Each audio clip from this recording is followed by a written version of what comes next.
Welcome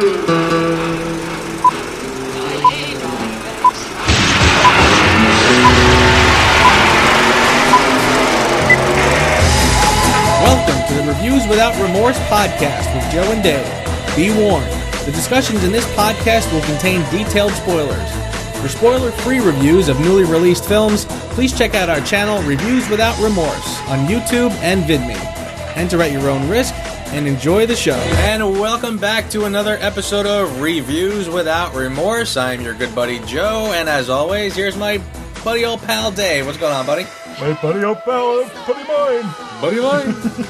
On today's episode, two big trailers dropped this week. Star Wars, The Last Jedi, Episode 8, and Thor, Ragnarok. We will discuss. And then Dave and I will talk about the latest M. Night Shyamalan movie, Split. I want to just say thank you for not saying Shamalama Ding Dong. Everybody I talk to completely dismisses the guy as Shamalama Ding Dong. It's like, well, okay, I can understand the guy's head kind of went up his own ass for a little while there, but, you know, give the guy a break. Breathe.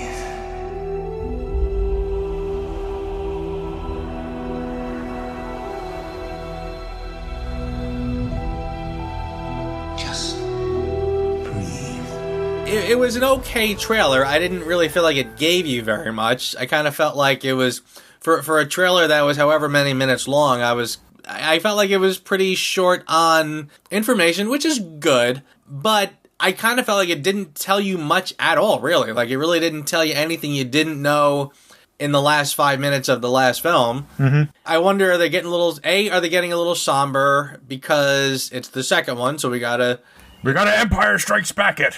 Yeah, and we got AT-ATs. Again, it's like poetry, so if they rhyme.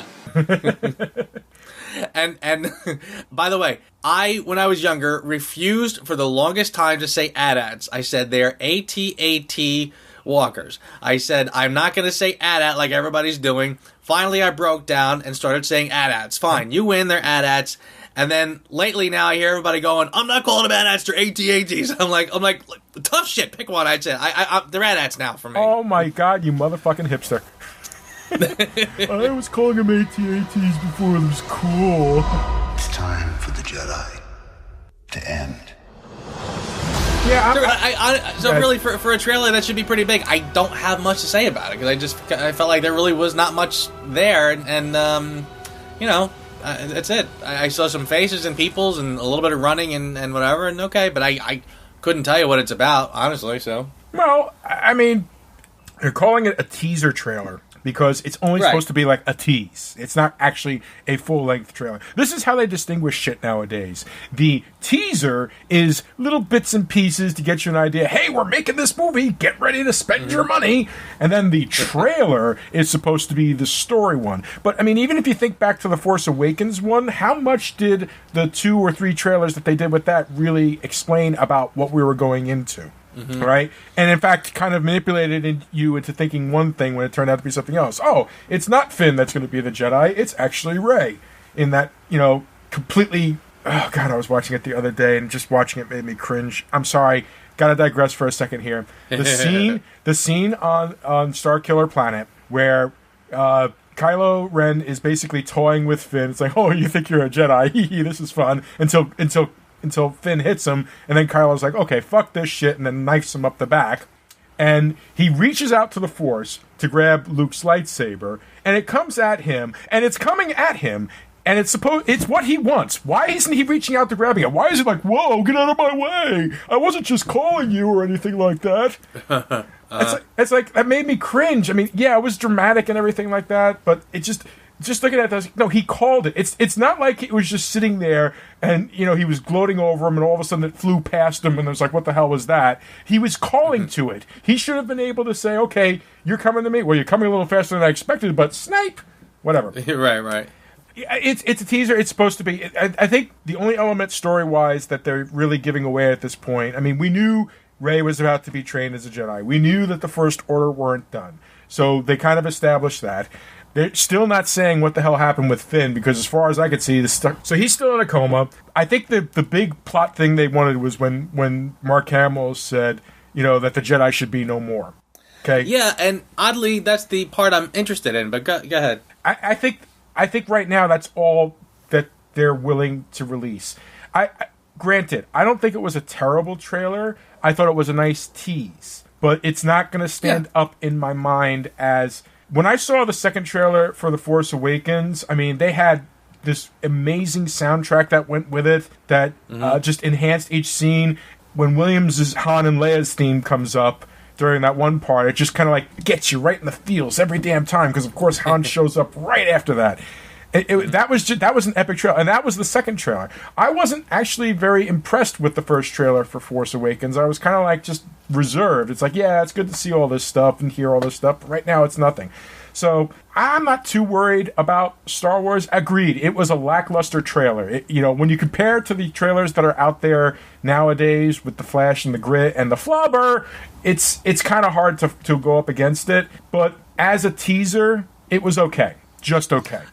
Yeah, like I said, I wouldn't call it a bad trailer. It's not like I thought it was, really awful. It wasn't Ghostbusters or anything, but I just like I said, I felt like it didn't give us enough to go on to really say, oh my God, this is going to be great.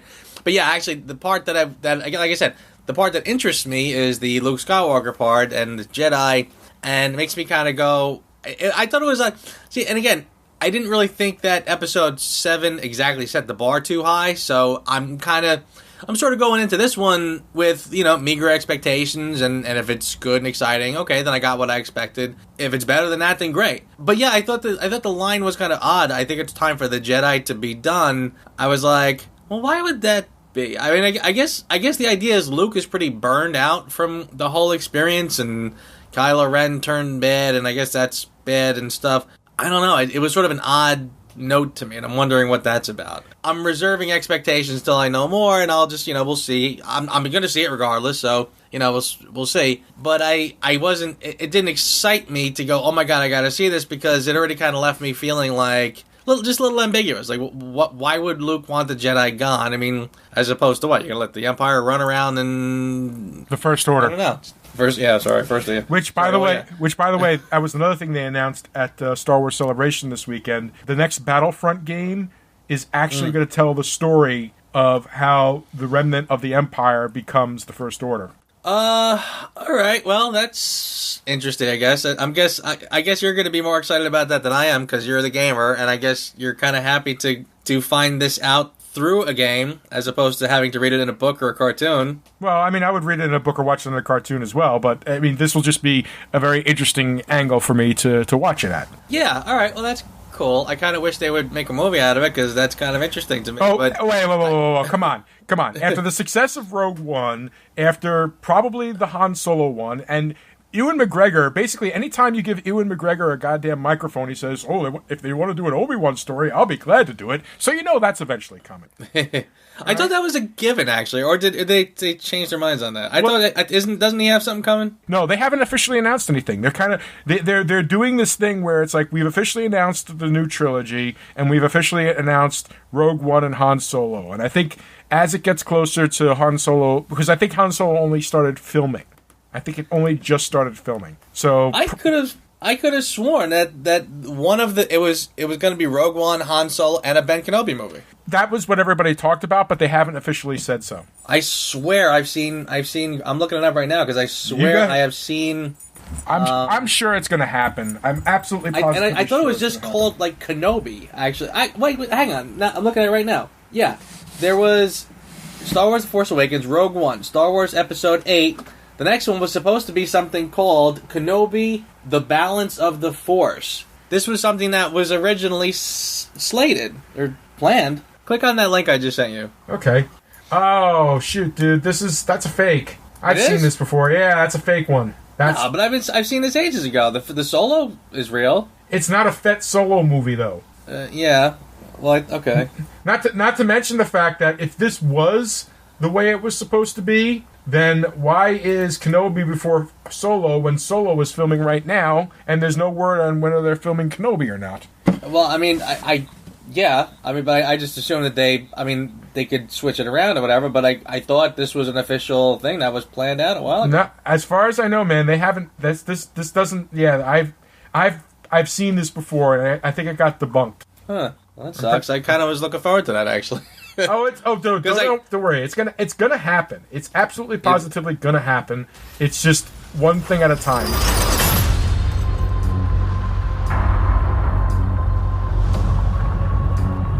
Now I know what you're thinking. How did this happen? Well, it's a long story.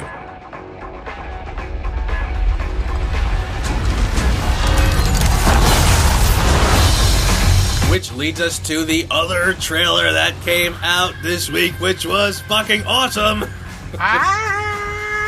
Oh man! Oh my god. Okay, so now, all right. Now, since you brought that up, can I make my first point? Point after you, sir. Here we go. I thought the use of that song in this trailer was awesome. And agreed. I'm saying to myself, okay, who's going to be the first one to say, oh, but you hated it when Justice League did it? When Justice League used the classic rock song, you said that was stupid. And now when Thor does it, it's cool, right? Well, okay. Fair enough. You got me there. But Thor, I thought it was much more... I thought it fit much better. Was a much better song to use for something that's going to get your adrenaline up. You know, I think that this is a song. When people hear this, the younger kids are going to be like, "Wait, that's a real song? That's not from like the soundtrack? That's a classic song?" And they'll like download it, as opposed to like the Come Together, which was like, okay, it's because the team is coming together, so we'll play Come Together, even though it doesn't really jive with the rest of the mood. You understand? We used Bohemian Rhapsody, and that was a big success in getting people to go see Suicide Squad. So let's take another classic rock song and just incorporate it in, because it's only lightly have to do with anything of the plot, which, by the way, Bohemian Rhapsody had nothing to do with the Suicide Squad plot, but I digress. But anyway, I thought the contradiction coming up, I did say to myself, okay, am I being unfair to DC now? No, I thought the context was way different, much better used in Thor. So there you go. For God's sakes, the song is about Vikings. The fucking song is about song. Hammer of the Gods is a lyric in the fucking song. It's a bit more on point. It's on point. Plus, again, like the first two Thors wouldn't have had that, but this one has got a much different feel. It's not grounded on Earth and everything. This they're going balls to the wall with this one. They're getting crazy. They're going out there. You know, this is space aliens and all kinds of crazy stuff. It's not Thor at the diner saying, "Oh, this is coffee. This is great. I'll have another." You know, this is they're going crazy with this one. So I thought, you know what? They're pulling out the stops, and that song definitely illustrates that. The whole feel of the trailer was to let people know, it's like, look, it's still Thor. This is not the previous films. This is not the fish out of water first story. This is not the dire, dour, dark world story. This is nearly a broken Thor who is trying his best to hold it all together. And what better way to demonstrate than be like, let's just go balls out with this song. Let's have this awesome 80s style font that they used for the title and everything like that. Oh my God, that was awesome. I love that. It was so cool. Now, a lot of people, and I can understand why they would feel this way, but a lot of people righteously said, oh, they make it look like Guardians of the Galaxy. And it's like, you know what? I'll grant you that, but it's a different ball of wax. The only commonality between the two of them is that they both take place in a fantastical place that is not Earth. So that is really the only commonality I can see. The director of the movie, in fact, I'm going to recommend this to the audience if you haven't seen it. Look up a movie called What We Do in the Shadows. That is the man who is directing the new Thor movie. That'll give you an idea of what we're looking at here. Have you seen What We Do in the Shadows, Joe? No, I have not. Okay, I'll put it up on the drive for you later. It is a mockumentary about 4 vampires living together. And it's almost like a real world, but very tongue-in-cheek with 4 vampires. Okay. Okay, one of the funniest lines in the movie is, you know, you don't have to have a virgin. You know, but, you know, if you eat a sandwich, it would be nice to know that somebody didn't fuck it. Okay. The guy delivers it much better. Just trust me. What We Do in the Shadows, check it out. It's being directed by that guy. But it's that... But, I mean, and even in the trailer, it's evident that they're going for... To me, it seems like, okay, we've got this really, really serious subject here. I mean, for God's sakes, in the first part of the goddamn trailer, Cate Blanchett shatters the goddamn hammer. Mjolnir is gone. Yeah. That's in, like, the first 10 seconds of the fucking trailer. So this is, like, right there, and then Asgard burns, like, 5 seconds after that. So it's like, this is a movie that's going to probably... And the way that this trailer demonstrated, at least to me, was they're demonstrating, like, look, this is a serious and really sad story that we're about to tell. So we're going to inject a little bit of lightness so that you don't walk out of the theater wanting to slit your own fucking throat, like you wanted to do when you walked out of Suicide Squad, but you might have wanted to do that for different reasons than just the dourness of the story. There you go. Well, first of all, you said a lot. The idea that it's similar to Guardians of the Galaxy, in my opinion, it's like, well, yeah. Guardians of the Galaxy is a Marvel comic. It's a Marvel cinematic film. We know we're kind of moving towards Infinity Wars. We know it's all coming together. Indeed. So Thor moving into that more space fantasy realm makes perfect sense. I mean, that's the next logical step. Right. So yeah, that didn't bother me one bit. Frankly, I was like, oh, good, we're starting to see this coming together now, and I thought this is great. I thought this was wild. I thought this trailer looked awesome and fun. How about fun? Exactly. I mean, this really right. This is pretty much the polar opposite of the Justice League trailer. And again, that went for dark, dour, and gray. This was big, fun, and colorful. I mean, what a good color palette this had. And I'll even say this. I might even say that it kind of went a little jokey. You know, I kind of felt like Thor making the joke about he's a friend from work. I was like, all right. You know, I liked it. I liked it, but if somebody said that's a little too much, and why would he say that? Like they're kind of, I think they're kind of, like you've been watching these videos they've been doing with him and his roommate. You might need to think about getting a job. Get a job? Are you serious? Yeah. I have a job. Do you know what my job is? I save the planet. Yeah. Maybe you should get a job. I have a job. Really? No, hitting the machine with the words that come out of it. Oh, this is knowledge. Knowledge is power. No, it's not. Knowledge is not power. That's power. The brain is a muscle. And that's a muscle. And that's a muscle. And they are all muscles. This is all muscle. So I am covered in brains. And I have more brains than you. So do you think maybe we could just think I about... think we need a servant. I don't think we can get a servant. We should get a servant. I don't think we can it's get a settled. servant. We're getting a servant. Like, did they kind of not know what to do with Thor? Was he too serious and too, you know, Shakespearean? And is he really going to catch on? Did they feel maybe they had to make him the kind of the funny one? Like, we're going to do funny skits with him? Is it going too far? I don't know. We'll see. I don't know. I hope not. But I thought that was pretty funny. I mean, it was you could not laugh at that. No, absolutely. I kind of think that they've been showing the evolution of Thor kind of lightening up anyway. I mean, think of it this way. He made a party game out of people trying to pick up his hammer during Age of Ultron. You know, that right. was, you know, a party game, for God's sakes. I mean, yeah, okay, he's a big partier and stuff like that, but it has shown that, you know, yes, he's still Thor, he's still serious, he's still a god and stuff like that, but I feel like they're demonstrating that in a way the soldier and the honor and the respect aspect of Captain America and the, hey, there's no reason saying we can't have a good time side of Iron Man have had an influence on him in some way. Right. And I think that's, I feel like this is where the character is growing into. He's no longer just, this dour little thing, oh, the Earth, oh, this, oh, that. He's like, you know what? Life ain't so bad. Except for the fact that my home planet is. Well, I've never, I mean, even from the beginning, I've never seen him as a humorless character. I mean, like, whether or not my thought was whether or not we get him, because he, like you said, he's from another world. He speaks this way, and but he himself, the character, I mean, he's a let's grab wenches and beers and celebrate after we kick the crap out of these people. You know, I think he's a character who's fun, but I can see, like, if you're writing for him, is there a disconnect between him and your average, moviegoer? So I think maybe for that reason. But yeah, no, I think he was, even in the first Avengers, like, take care how you speak of him. He's my brother, and he killed 10 people. Oh, he's adopted. He's adopted. I mean, he was not without humor. But, again, they're definitely going balls to the wall, crazy fun, out of this world sort of stuff.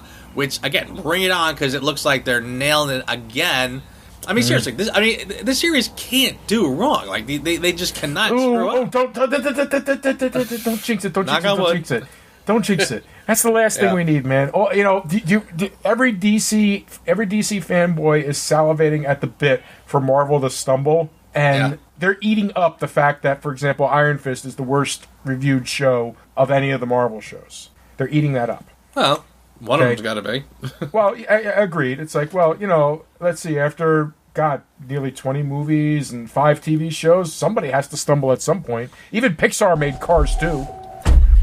Hey, pardon me, sir. I think you have the wrong car. Welcome back, M. Night Shyamalan. Sort of. Yeah, welcome back, M. Night Shyamalan. We missed you, buddy. We kind of liked you for a while there, and then you kind of went off the track a little bit. Yeah. As I said at the beginning, at the top of the podcast, it's like he comes out with, his first real big movie was The Sixth Sense. And at the time, there was nothing like it. A traditional ghost story with a twist. Oh, the poor guy. What a twist! What a twist! The poor guy. He's stuck with that. He's stuck with that for the rest of his life. But it was good. It was a good, solid flick, and there are very few people who walked into that movie and saw that ending coming. And frankly, anybody that says they did, they're fucking lying. At the time, if you saw that movie in the theater and you saw that ending coming, you were either part of the production or you're a motherfucking liar.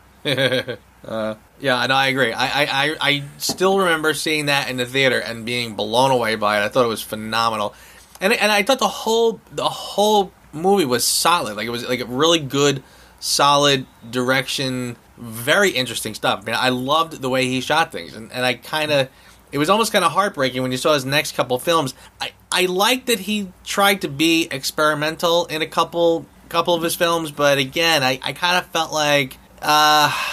I don't know. Well, I don't want to get too off track too soon. Well. Let's give some credit. I felt he had a good start. I kind of feel Unbreakable was an excellent follow up. Agreed. Still within the same type of realm, but different.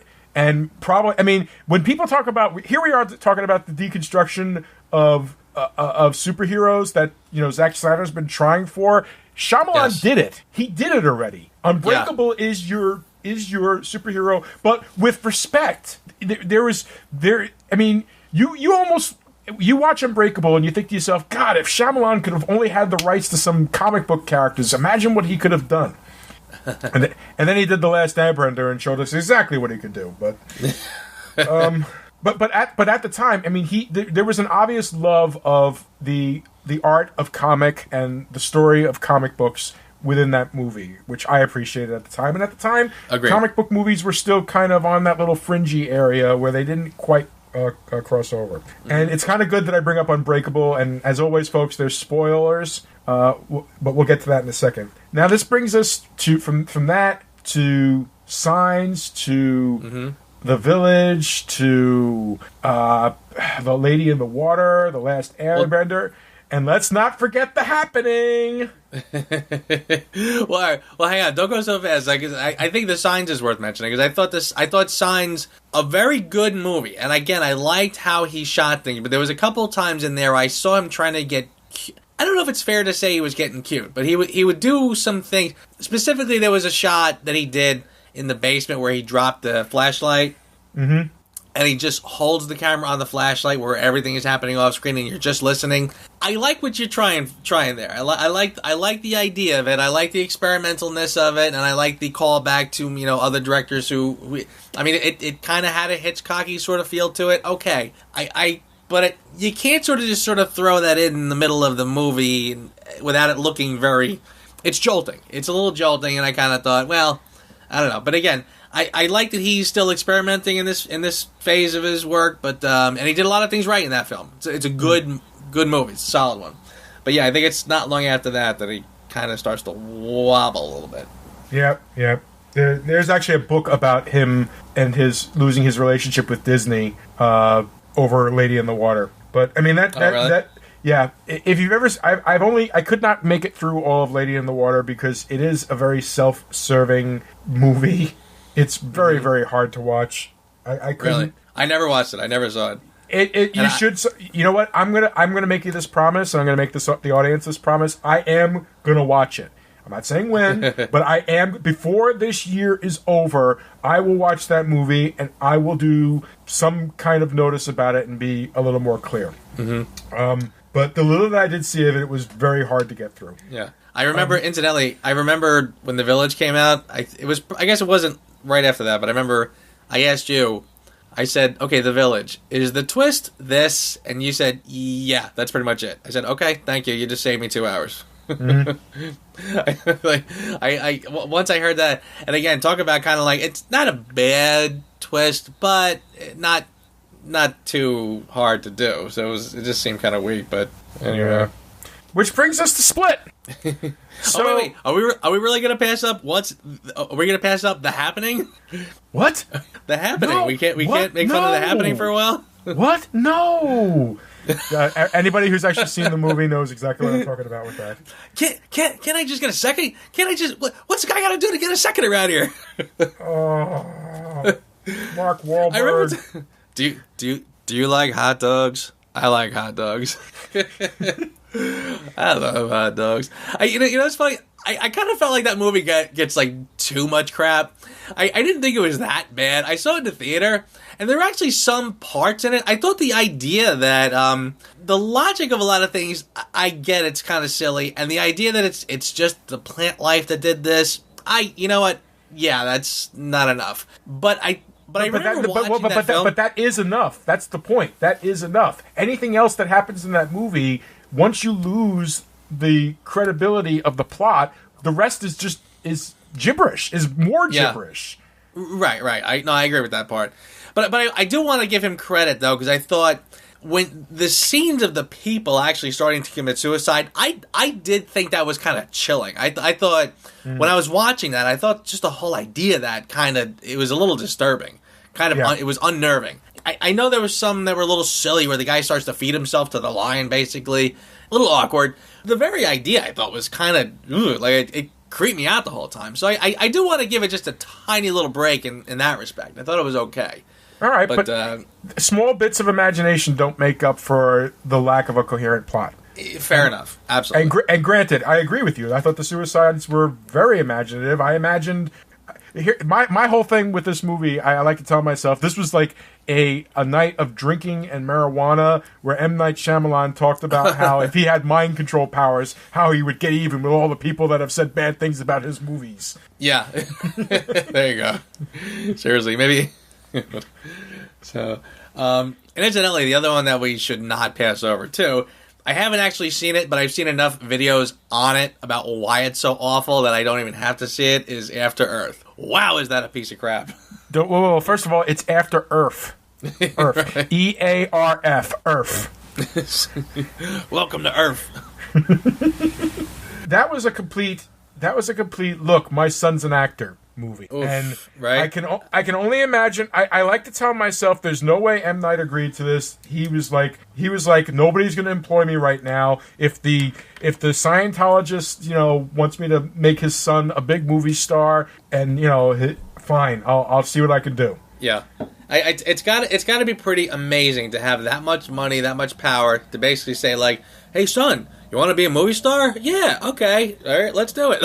No, you see, you look at it that way. I see it the other way. Dad, I don't want to be a movie star. You got to work your way up, son. But Dad, I want to be a movie star. Right. Yeah, I want a blockbuster now, Daddy.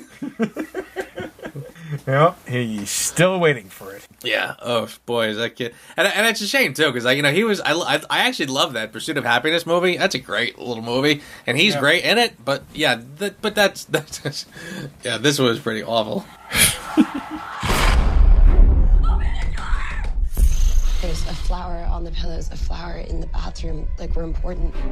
Who is that? Maybe she can help us. We're here! We're in here! Don't worry. He knows what you're here for. He's not allowed to touch you. He knows that.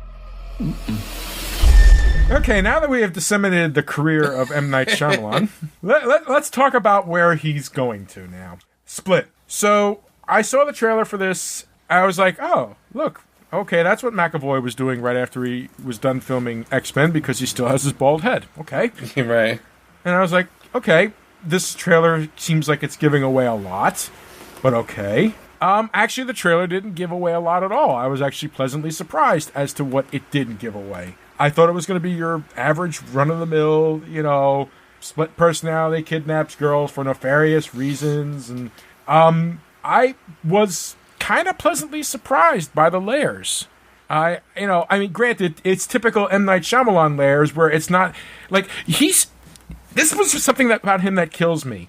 Like, if you watch The Sixth Sense, the man has a subtle hand. It's like he doesn't put it in your face. He kind of he lets it just kind of sit there. And, so that when the big thing happens later on with all the sit there parts, it kind of just clicks in your brain. And he's got moments like that in this movie. But then he's got other moments where it's like he's pushing your face in the pile of shit and saying, you will smell this. And I actually enjoyed the movie a hell of a lot more than I thought I was going to be honest with you. After you, sir. I just wanted to throw it out there. I enjoyed it a lot more than I thought. Yeah, no, I totally agree. I thought it was a pretty riveting movie, actually. I thought it really did. I thought he was back to where you kind of kept on guessing. You really didn't know what was going to happen. You didn't know who was going to make it out of there, who wasn't. You didn't know. Props, obviously, to McAvoy. Holy cow, was he good. Right. And it was shocking. He would switch. What was fascinating to me was that there was a lot of really good long cuts, which I liked. Because it really demonstrated his ability. Like, he would do one character for a while and then switch to something else. He would, all of a sudden you'd see the transformation happen, or the reveal that he was really kind of doing this other character all along or something. And then he didn't need to, if it was me, I'd have to kind of okay, I need 20 minutes to kind of stop, getting character, calm down, do whatever.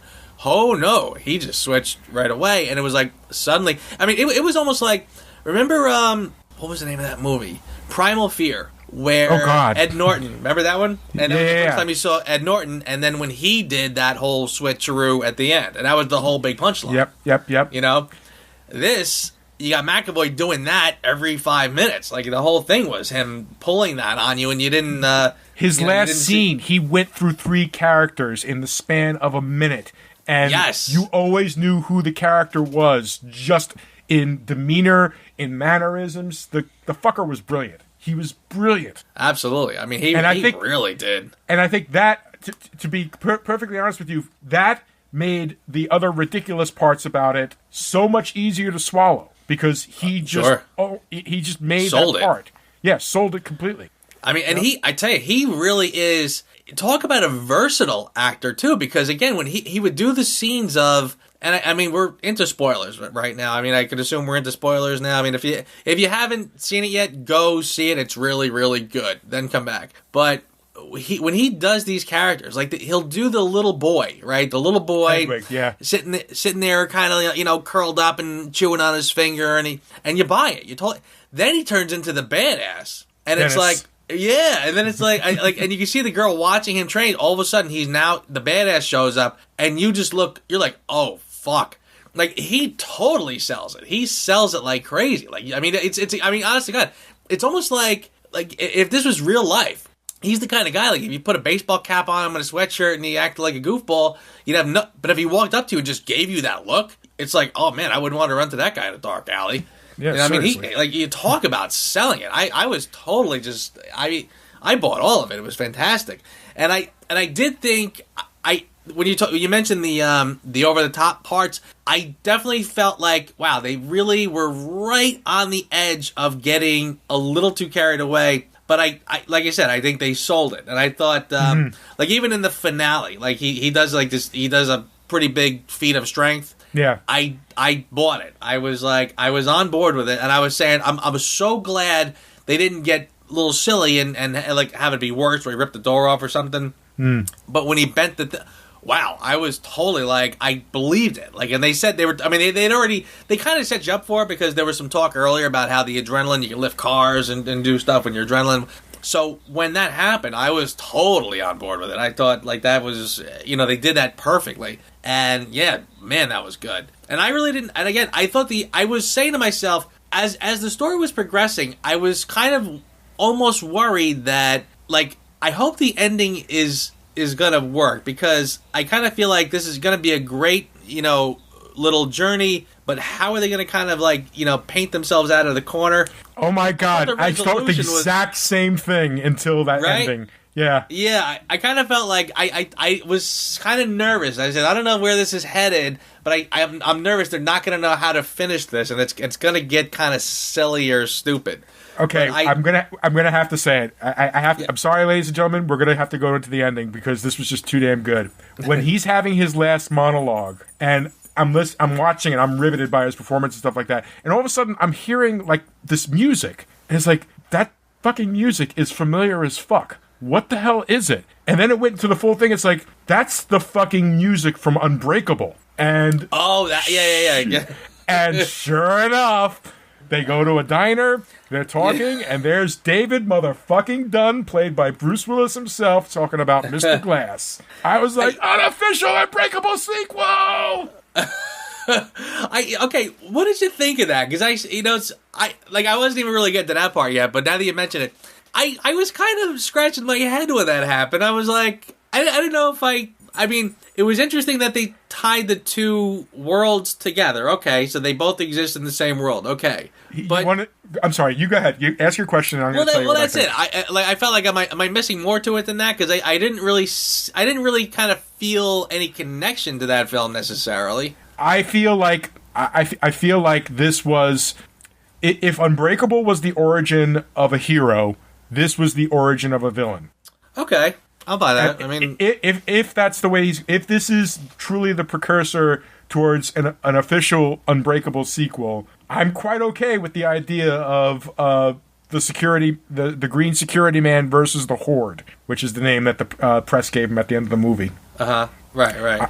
I'm okay. That to me. And maybe it's just my blind love for that movie, but that to me tied the movie together. Because as much as I was enjoying it, even after the big his big thing, you're pure, and he lets her go and everything like that, and a part of me is like, God, what a horrible story that poor Casey girl had to go through and everything like that. Mm-hmm. A part of me is like, but you know what? What was the point? I kind of feel like there's no point now because we don't really get her story resolved. Because the last thing the cops say is, your uncle is here.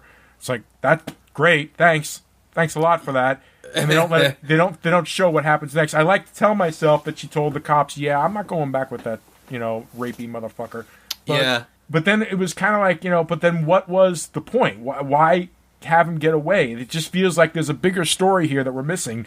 And having David Dunn show up at the end, I think kind of said, that's the bigger story that we're getting here. This is just an origin story of a supervillain. Yeah, That's how I took it. I mean, whether he intended it to be an actual sequel or not, who knows? But I kind of felt like if they had ended on her deciding whether to tell, with him making that little monologue in the mirror and stuff like that, if they had ended with that, I kind of would have felt like, okay, a good flick, not really a strong ending. Including Bruce Willis, just to me, kind of brought it together. But here's the problem. Who understood that scene besides you and me? Well, that's actually, I was going to say that. I was going to ask, do a lot of people know that movie enough to make the connection? Because, again, I watched it with my girlfriend, and I kind of went, holy shit, and she went, what? And I had to explain it to her. I explained it to her there was a different movie, and she's like, "Oh, was it about this, or was it?" I'm like, "No, not really." I said to her, I said, "I don't know what the connection is, except that M. Night Shyamalan had done both movies." Superhero, supervillain, guaranteed. That's what it's supposed to be. All right, I mean, he's not a super villain. He doesn't have powers. I mean, I guess you could say he had. He got shot with a shotgun twice, point blank, and got up and then bent steel bars. Well, yeah, that's true, but I kind of feel like I'm sounding like the psychiatrist from the Terminator. Like, you shoot him up on PCP, he could do that. Yeah, okay. I mean, I'll go with it. I mean, it's not a perfect parallel because I kind of felt like this was, I felt like that Unbreakable was meant to be. It was meant to have a supernatural element, and I didn't think this did. In fact, if anything, I thought they purposely kept it very grounded. So, well, look. Okay, there are reports, there are cases. The science that the doctor was talking about, his psychiatrist was talking about, that they can actually, the DIDs have in some cases changed their own body chemistry. That's actually true. It wouldn't work like that. It wouldn't make you fucking bulletproof. So there's your supernatural element right there, man. Okay, but I I didn't think it made him bulletproof. I just think it meant that he was kind of like a little too stupid to know when he got shot. Like like I said, like a guy on PCP would do that. You could probably, like, they could tase the crap out of him and he wouldn't go down, not because he's supernatural, but because his brain is just running on chemical. So yeah, but yeah, I mean, again, I won't even nitpick it too much. I mean, I'm not trying to poke holes. It's different, and I thought I thought for him to try to make a connection.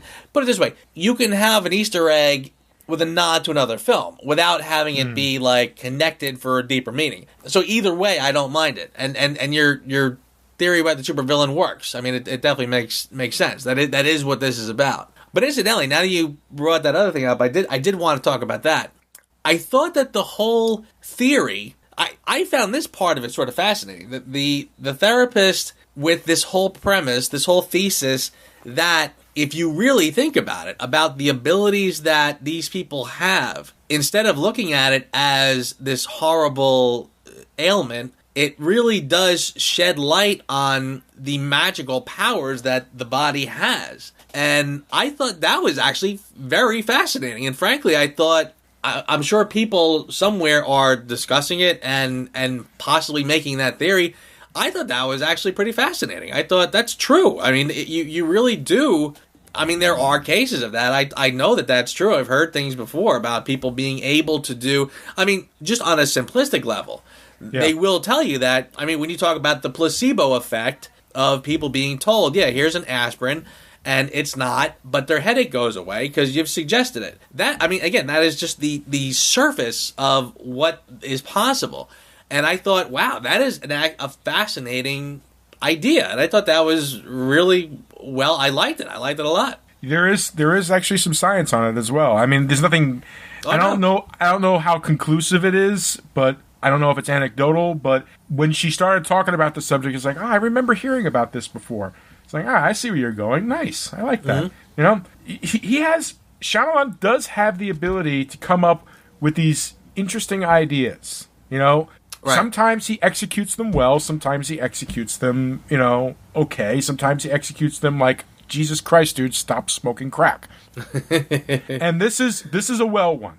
This is very calling back to his early days. Very simple setup, not too over the top. In fact, one of the things I read, he actually hired a completely new cinematographer. He worked on a movie called It Follows, which is another movie I do recommend that you check out sometime. Oh yeah. It's the same cinematographer for that, and it's weird. I mean, it still has some of the M. Night staples, but there was a beauty in the cinematography, unlike his other films. No oversaturation, almost, a nice subtlety, great lighting throughout the entire thing. And just solid performances all around. I mean, even the girls could have been such one-off stereotypical bullshit characters, and even the quote-unquote impure ones still had characterizations to them that's like, okay, I could see that works. They weren't. Yeah. I didn't want them to die, which is a nice change of pace. 9 times out of 10, you have these movies that are like, oh, this person been kidnapped. It's like, oh, there's the asshole. Kill him first, please. And he gets the most satisfying death. Yeah, no, I agree with that. I did like that. I like that and again,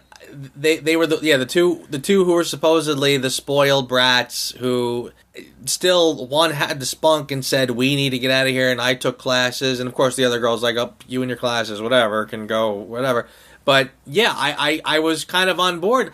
Yeah, well written, because I'm sort of siding with the two who were saying, let's get out of here, let's not sit around. The other one, the mopey one, is saying like, that's not going to work and whatever. I was along with the first two. I said, come on, get up, do something, try to get out of there. At least you're going to get killed anyway, raped and murdered anyway. You might as well. But yeah, I was following along with, I think, exactly how he wanted me to feel. Yeah. And as the story of Casey, the main girl, as her story evolves, you realize how it is she knows that the situation is untenable until you figure out what to do. Exactly, yeah. Which was a nice, subtle thing, although a horrifying, subtle thing, but a nice, subtle thing that they did. Not too in your face. And you kind of knew that from like literally within the first 10 minutes of the movie, when he grabs the first one and she gets away for a second, gets right in Casey's face, and Casey just says, pee on yourself. And I was like, what? Yeah. And when it happened, it's like, oh, it was kind of like it was that double O moment. It was like, oh, how did you right, yeah. Yes, you're absolutely right. That's very good, and it was nice because that was the first insight. Something's not right here. Yeah. Incidentally, you mentioned the cinematography. I did have I thought the cinematography was good, but I did also wonder, is it a little too good? Is it a little too bright and colorful? Because I kind of thought, the thing that might have taken this film to greatness could have been as simple as just a little grimier look than it actually had. Like, I kind of thought if we had a little more, like, I want to see like Silence of the Lambs look. You know what I mean? Not pretty, not too good looking. Because I thought just a little grayer, grimmer look might have helped this film a little bit. Oh, I felt the cinematography had moments of unsettlingness, but once the beast actually appears, it's almost impossible to see. All right, everything, all the levels get turned down, and it's extremely obvious. I mean, when the shrink wakes up after being doused with the magic sleeping gas stuff that he just happens to carry around with him. All right, she was in a well lit room before, but as she's got the well lit room behind him, and he is standing in a darker area, and we don't really see his face. We just see like the nerves in his body kind of standing out and stuff like that. Yeah, right. And as he gets closer to her, it's like, and his arms envelop her. The light in the room gets a little bit dimmer. I did notice that, so it's not. Yeah. It's a bit more subtle. And I kind of agree with you in that respect that perhaps it could have been demonstrated better, because only after the beast came out does it seem like they forgot to pay the lighting bill. Right. It would have been nice that as the movie progressed, as the beast was slowly coming to the forefront, that you just got this little sense of foreboding with like things just getting a little more off kilter as it went along. Yeah. Hedwig dancing to Kanye West aside, which was unsettling in its own way. Right. For different reasons. No, but it was good though. I guess that was the only thought I had on that. The room was well lit. It was, it was clean. I get why. Story wise, it makes sense, but a little more doom and desperation would have been a little helpful, I think. But again, you're kind of going down this tunnel with him, so maybe it makes more sense. I don't know. And incidentally, too, I love the idea that when the beast does come, I thought that was pretty interesting. I like the idea that he left, for some reason goes to the subway, and then climbs out, does the whole thing where he sort of climbs out and then like runs down the tunnel, only to come back where he was to start out. I thought that was kind of telling. Like he goes out, and unless I'm remembering it wrong, he literally just goes to the subway, goes through the tunnels, and he's like this animal all of a sudden, and really all just to come back to his house to kill the two. And I thought it was kind of well done, because I thought that's some crazy ass shit, because like, why go through all that just to come back again? But it was part of the whole transformation thing, and I thought the way they sort of show the transformation of him running down the tunnel, and I think the cops were even looking for him, and the tunnel, something ran behind that, like he was now an animal, and I thought that was interesting. That was a good way to show that. Agree. Yeah. It was the funny part is they were at the train station where David Dunn first starts reaching out to people to try to figure out who the heck he's going to save tonight from Unbreakable. He goes to that train station. Patricia gets flowers. The flowers were for fucking Patricia. Then she ceremoniously lays it down before getting on the train, and then goes to the back section of the train where there's no people after they've left, strips, and that's when the transformation happens. And then he gets up, runs all the way back. The cop says he's going by. It's like I felt like that was a way of setting up foreboding and getting the idea of hunter and hunted type situation, because you just see him running by, and the dogs are like, "Oh, it's probably a coyote or something like that." It's like, yeah. Instead of going over through the fence, he hops over. All that stuff was just kind of to build up the tension. Yeah. But on the other side of the coin, they've also already established that the Casey character is a huntress. So her father, her father teaching her how to hunt and everything like that. But Yeah. So I was actually here. I was thinking that there was going to be this big, long, convoluted ending with the hunter and the huntress and stuff like that, and I was kind of gratified that with all that build up, that in the end it was more psychological than physical, and I liked that. I felt that was such a great. Such a break from what you would normally expect. I was expecting, well, here comes Jason versus the final victim, and it was nothing like that. And I was very, very happy about that. I did too. I know exactly what you're saying, and I think there was also an added level of, and this might be a twisted way to look at it. What a twist! But when at that point she disrobed down to about a tank top, so that you could see the scars, that she was obviously a cutter and had like self-inflicted scars. Yes. And so the fact that he saw those and basically lets her live because he realized that she had pain in her life. She had suffering. She was not the spoiled, innocent brats that the other two were. She had been through some shit. So the fact that she had been through the shit is what saved her. So there's that added level of satisfaction that, okay, this chick has had a terrible life. She's been through unspeakable things, yet in a weird way, that saved her. So it wasn't all for nothing. I guess probably not how I wanted to say it, but oh shit. But there was something. There was a silver lining. I guess I don't know, but you get where what I'm saying. I get where you're coming from, and only because you're my friend will I get where you're coming from, but the rest of the audience might need a primer here, so I'm just going to go ahead and throw this out there. Joe is not a misogynist. Joe is very much for the rights of women. He loves women. He respects women. Listen. Like I said, it was, again, we know that this woman has been through an ordeal. She's had a horrific life, and it's been awful. And again, then you have that kind of weird feeling at the end when she says, your uncle's here to pick you up, and it's like, ooh, okay. But again, I just think that there was a weird satisfaction that her pain also served to save her in the end, and to say, look, I've been through enough, and so cut me a break, and that's what happens. Like she gets a break because she's already been through it, and enough is enough, I guess. Like, put it this way, even this psycho killer who's just murdered 3 people, eaten 2. If I'm reading that scene right, yes, had a little shred of there was a logic to where he was coming from. He was not just a mad killer. I mean, usually you get into like a typical murderer, either a full blown like serial killer or just a Jason Freddy type. They're going to kill you and they'll find a reason. If there's no reason, I'll make a reason. Here, the fact that he does spare her kind of gives you a sense of, okay, this guy is for real. He is living by the tenets that he created. Whatever craziness is in his mind, he's sticking with it. He wrote the rules and now he's living by them. And there was there's a satisfaction in the logic too of that, if that made sense. No, that makes sense. You definitely backpedaled well out of the holy shit Joe's a misogynistic thing.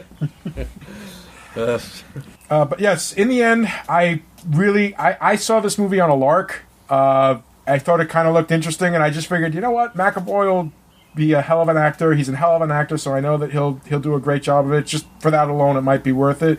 And I was very pleasantly surprised at how much I enjoyed it and how much it engaged me. And I recommend it. It may not be everybody's cup of tea, but I think it's a movie. It's one of those movies you should at least watch once because it's very well put together, extremely well acted. I don't know. Do we have some kind of thumbs up thing? I mean, how do we do this? We really should come up with something for that. By the way, I was gonna say before we start shooting videos, we should really come up with our rating system, whatever. But I would like to just do like a 1 through 10 kind of thing.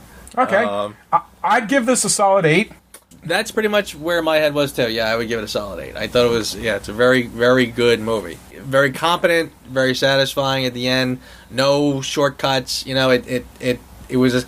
This really does go back to his Sixth Sense days in the respect that In The Sixth Sense, I think he knew that he had to, for lack of a better way to say it, he had to write all of the movie. He has to write a full script that does everything it needs to do. Because when you look back at the end, everything has to support where you're going.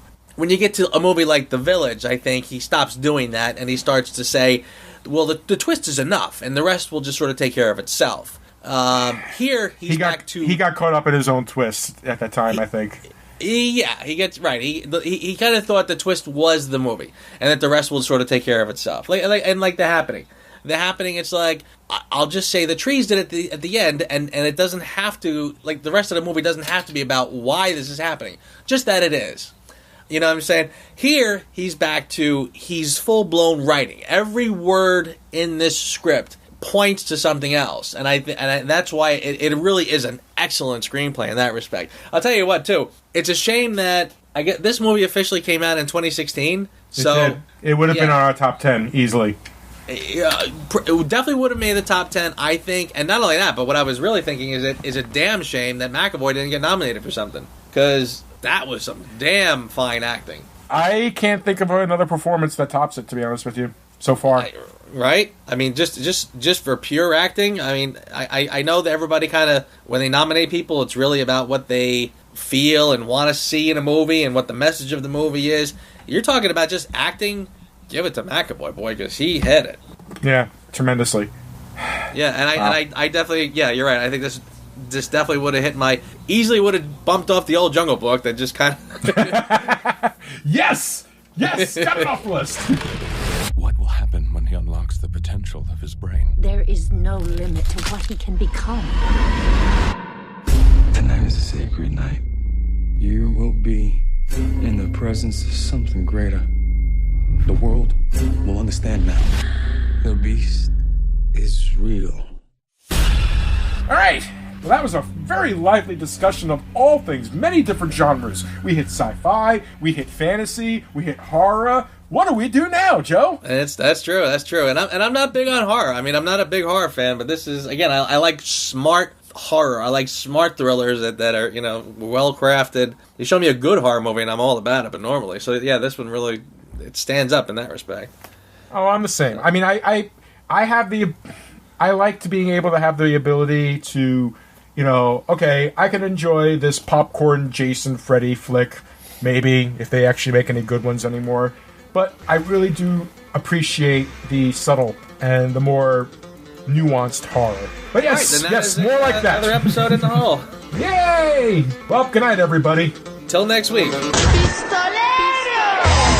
Thanks for listening to the Reviews Without Remorse podcast with Joe and Dave. Join us here every Thursday for a new episode. And be sure to check out the Reviews Without Remorse channel on YouTube and VidMe for spoiler-free reviews of new releases, as well as in-depth discussions of current and classic cinema. If you enjoy this podcast, please consider becoming a patron. You can find our page at patreon.com. As little as $1 a month goes a long way. All clips in this podcast are used for commentary and critique, and is considered fair use. No copyright infringement is intended.